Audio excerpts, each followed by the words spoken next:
Chemistry मास्टरचा सगळ्यांना नमस्कार. आपण सोल्युशन टॉपिकचा 29 नंबरचा प्रॉब्लेम बघतोय. बघूया काय काय दिलं आहे. गिवनमध्ये काय दिलं आहे बघा बरं. W1 दिला आहे तो तुम्हाला 21.7 ग्रॅम दिला आहे आणि W2 जो दिला आहे तो किती दिला आहे 0.1 ग्रॅम हा सोल्यूट दिला आहे. परत सोल्युशनचा फ्रीजिंग पॉईंट दिला आहे 272.81 केल्विन आणि सॉल्व्हंटचा फ्रीजिंग पॉईंट तुम्हाला माहिती आहे. वॉटर म्हटलं की फिक्स असतो 273.15 के. तुम्ही डेल्टा TF डायरेक्ट काढला तर बरं होईल. इथं तो येतो तो 0.19 के येतो.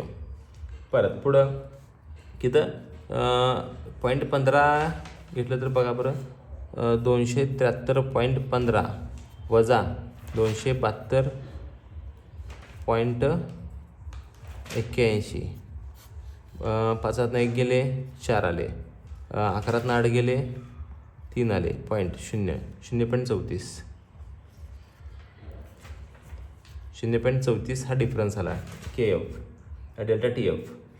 परत KF दिला आहे तुम्हाला किती दिला आहे KF 1.86 केल्विन kg पर मोल तुम्हाला दिला आहे. परत टू फाइंड काय फाइंड आउट करायचं आहे आपल्याला फाइंड आउट करायचं आहे M2 is equals to question mark.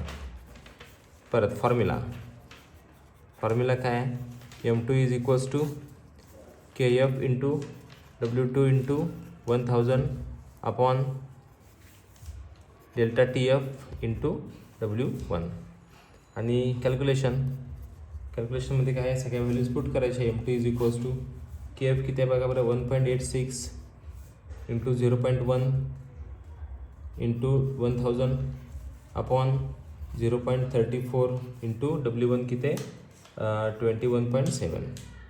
आता आपल्याला हे सॉल्व करायचं आहे. मग हे सगळंच आपण लॉग टेबलून केलं तरी काय हरकत नाही आहे. 0. आता 18/6 आपल्याला लॉग बघावं लागेल. 18/6 लॉग किती येतो आहे बघा बरं.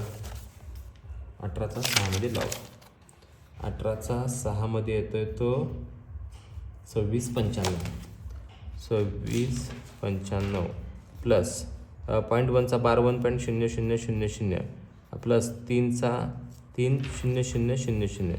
तुम्ही हे सगळं न करताना 1000 मल्टिप्लाय केलं तर बरं पडते. बरं तरीसुद्धा ठीक आहे. 5 9 6 2 3 नाही गेले 2 परत वजा या दोघांचा 12.34चा 0 लॉग 34चा 0 येतो आहे 53.15 प्लस 21चा 7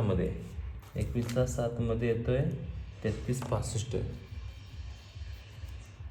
5 10 0 चले 6 7 8 3 3 6 5 6 7 5 6 7 8 8.0 0.86 80 5 1 0 12 8 गेले 4 1 पॉईंट ह्याचा अँटीलॉग बघायचा.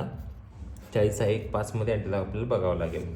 आता 40चा 1 5 अँटीलॉग 40चा 1 5 किती आहे 2 3 21 25 21 1 पॉईंट म्हणजे 25.21. M2 जो आला तुमचा 25.21 ग्रॅम पर मोल.